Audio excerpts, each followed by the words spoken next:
Welcome to GC Cars. My name is Eric. And I'm Jesse. And this is the all-new E Class.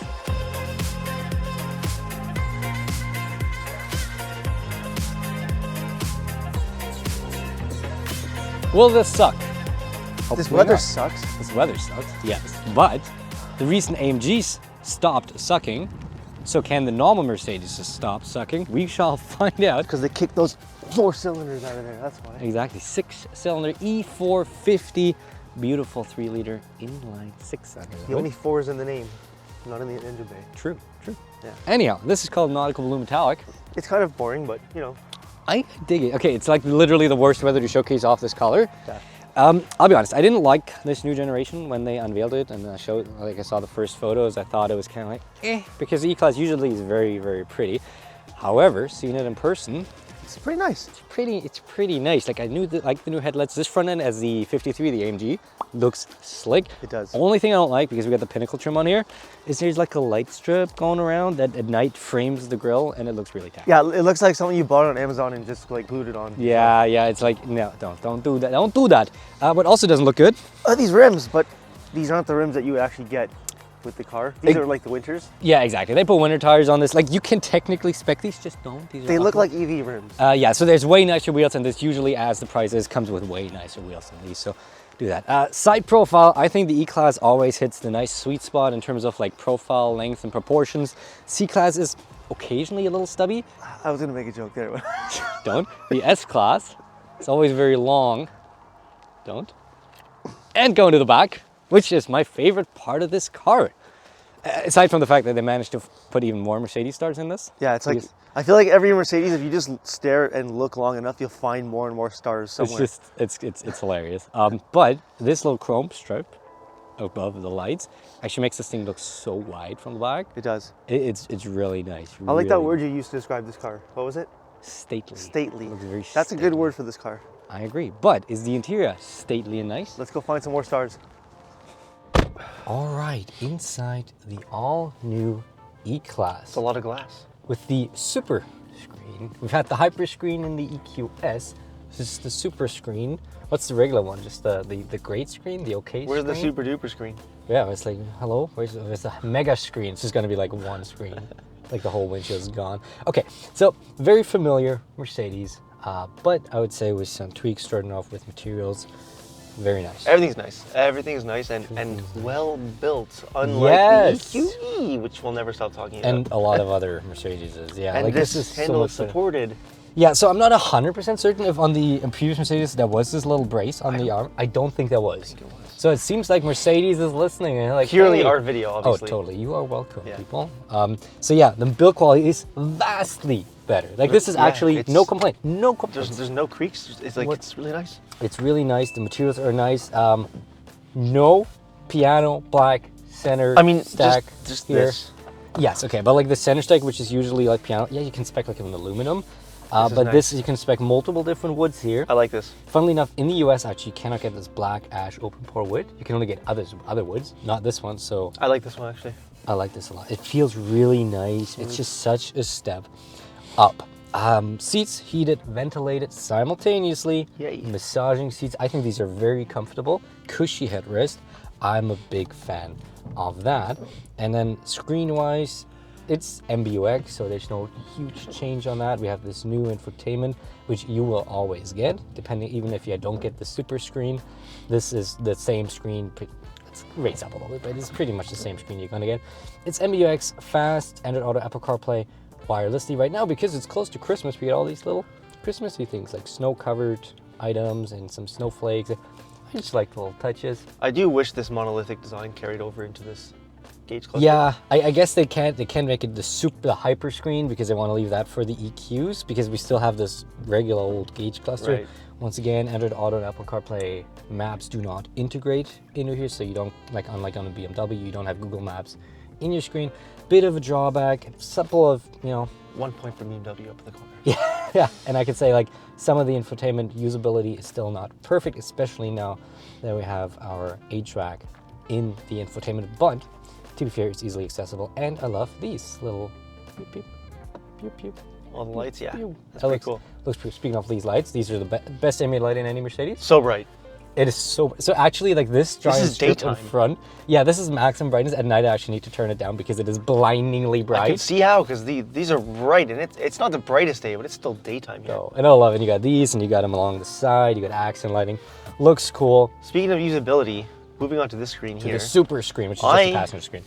I'm kind of conflicted as to what the major point of this is, because we're not able, so I'm able to listen to my own radio station on here. Yeah, so we can have different radios that go in one main cabin. One is connected to like headphones or something. Apple Music, Spotify, Amazon Music. These are all things I can do on my cell phone, right? Yes. So for me, the point of this is to watch YouTube videos, stuff like that, have it be a privacy screen so you can't see it while you're driving, but it doesn't seem like you can do that. So we couldn't find a way to do it. Allegedly, there is a way to do that, and it'll scan. If I start looking over, it'll be like, nope, and it like darkens it up for me. We couldn't get it to work, but to be fair, we also didn't like try for like the whole week. It works while we're parked. Yes. Not while we're driving. Yeah, and if you can do it, then it's great. Okay. Last thing, first of all, split center console. Love that. Which always. is great. So you can open one side, don't have to open the other one. We have the same kind of, well, it's a slightly modified tray. Now you can't take out the cup holders anymore. And once again, getting into accessing your phone in and out is a bit of a chore once you use these cup holders. The rear cup holder also is a little close and kind of in there. There's just a lot going on here design-wise, right? Because you got your USB-Cs here. Yeah. So if you have those plugged in, that's even impeding you even more. Oh yeah. So think about that. How are you going to get your phone in and out of there? Yeah, so you should buy a Samsung Galaxy Z Flip or the Motorola Razr, whatever it is, because these are small and you can just about cram them in there. But yeah, it's tight. it's tight. Not a deal breaker, just a thing. It's nice if you have this. If you have that folded, you're pretty good. Right? Yeah, but like once you have cups actually in there, like yeah. Good luck. And I know most people have cups in their cups holders because it's kind of what they're for. But honestly, like up front, very very happy. There's a lot of really nice. Oh, and we got the webcam. You can do like Zoom calls and stuff if you. See, I wonder if that will show up on here. Yeah, Camera, yeah. There you go. Camera. Hopefully that sees it. There. Let's take a little picture. All Oh, we right, don't have a USB. Can we open them both at the same time? Now I'm curious actually. Can we do the full on camera feed here? Look at that! Wow. We should have had a fifth angle on this. No more Sony Alpha 7 A7 IV here. Yeah, just this. This is our Just review. this. This is our new dash cam camera. Okay, whatever. Briefly, rear seats are Pretty comfortable. heated. We noticed that the foot room was a bit tight. Like Yes, especially in winter with boots on. Like both of us were just kind of like the leg room's okay. It wasn't the leg but room. the foot room itself underneath the front seats is a little tight. And you do have sunshades on both sides, Heated manual, seats. and we have a little sunshade in the back, which is electronically controlled. Really nice once somebody tailgates you and you want to block out their taillights. middle seat will be headlights. tight. Oh, yeah. Big transmission tunnel there, right? So Yeah, that's not going to be super comfy, quirky, cup holders as per usual. And plenty of space in the trunk with a second row that folds down, not entirely flat, but pretty good nonetheless. I like this, but let's use this inline six. All right, out on the road. Let's put her into sport mode, brake torque, and see how quick this E450 goes. Ooh, that sounds good. It feels good. Yep, it felt that in my stomach. Oh yeah. And that's on winter tires, on wet ground. Yep, she goes. Ooh, okay. Yeah, she is Starting to get a little, you know. lacking. That's what I like to feel. Right on. So the E450 has a 3-liter turbocharged inline 6 mild hybrid, producing 375 horsepower and 369 nice pound-feet of torque. Doesn't feel that mild. Oh no, sent to all 4 wheels through a 9-speed automatic. So let's start talking first of all about this drivetrain. I love this drivetrain. Love the drivetrain. It's nice. Look at that torque. Sounds Look at nice. that torque. That's not even full throttle.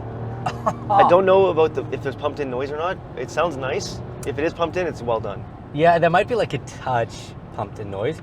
Really nice. So super smooth drivetrain. Transmission, as usual, not the best. Mercedes usually kind of sucks with their drivetrain. It's kind of the holding transmissions. gears when it. I guess they're doing it for a sporty thing, but like I find it held gears a little bit longer than it should have. It also rolls back. Rolls back like usual. And the reverse to drive to reverse switch once again takes kind of forever. Yep. Otherwise, no, very, very smooth, very comfortable, pretty efficient at when I drove it throughout the week, which is a lot of traffic. Drove it sub 10 liters. Really good. Per 100 kilometers, really nice. This is a fantastic drivetrain. It's like you have all the power you want at any point. I would 100%, if I have the money, pick this over the 2-liter. Yeah. It's just such a step Doesn't up. sound like a lawnmower.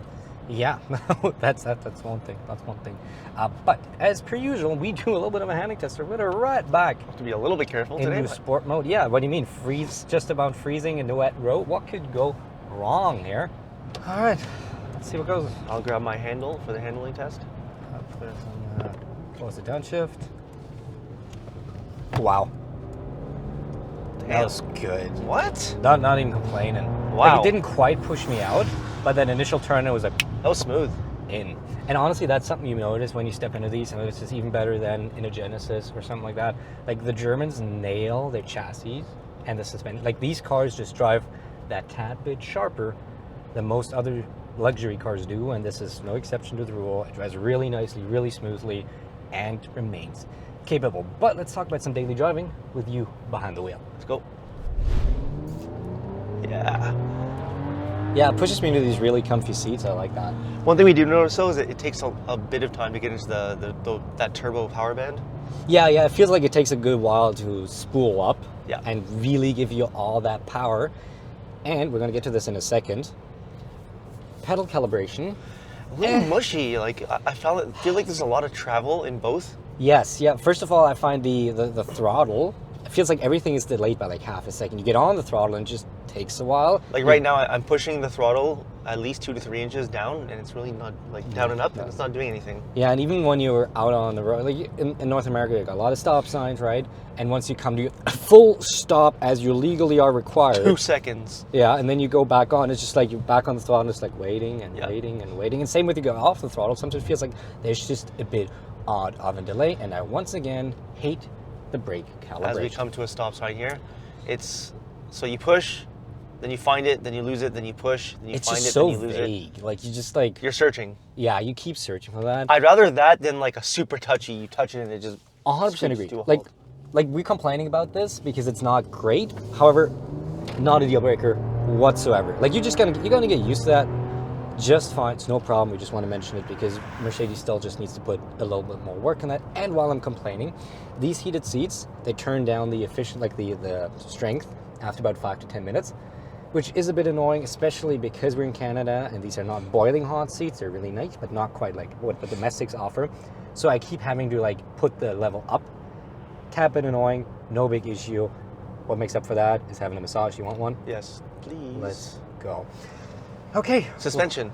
Oh, great. Really nice. Really nice. This is not the air suspension that's optional.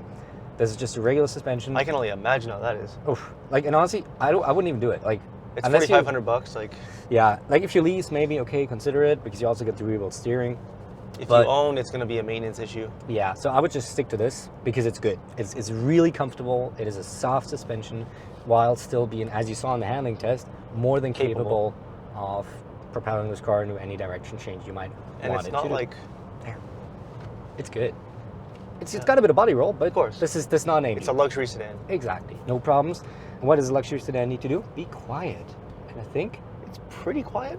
yeah, I would say this is really good, slightly above average. It's not like the most, I think the G80 might have been ever so slightly quiet, but that was a long time ago. We need to get like a decibel reader, honestly, Yeah, wish. subscribe so we can afford one. so we can by not the lose way. money. Exactly.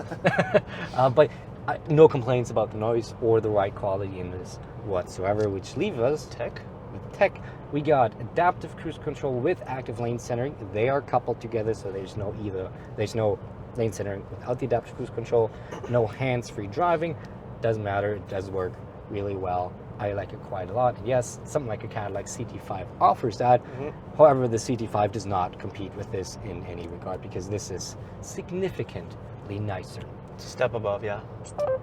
And I'm going to quieten you down, MUX, before you interrupt us. Which leaves us with the price. So this pretty much almost fully spec'd out Mercedes-Benz E450 clocks in at 88,000 US dollars, just above 100 grand Canadian. And I mean, okay, an E Class is 100 grand now. Yeah. That for an it's E450 kinda was wild. like, yeah, but it does kind of line up well. So this pretty much compares straight to the new 5 Series. If you're going for like a similar power level, there's a plug-in hybrid 5 Series. A little bit more power. Slightly different, but pricing-wise, these compare extremely well. Yeah. And I know I prefer the styling of the E-Class over the new 5 Series. I don't like the new 5 Series designs, and I'm a BMW guy. I think a lot of people agree, like, their new designs are kind of questionable. Yeah, I would agree on that. Interior-wise, BMW is usually really good. We haven't been in the new 5 Series though, and having seen that Mercedes fixed a lot of the issues that we've had with build quality or piano black center consoles, that's really encouraging. So I think that's a very competitive kind of matchup that we're definitely going to investigate next year when we have the new 5 Series, maybe even an M5. We shall find out. That would be nice. I think Mercedes did a great job. They addressed what we didn't like and made a wonderful, oh god, luxury sedan, and that is the 2025 Mercedes-Benz E Class. Thank you for watching this video on JC Cars. Pure testosterone! Oh! What the is this piece of shit? If you guys liked the video, don't forget to hit the bell and subscribe. Should I just drive into a tree now, or? And we'll see you next Friday at 8:15 a.m. Eastern for a whole lot more fun. Bye-bye.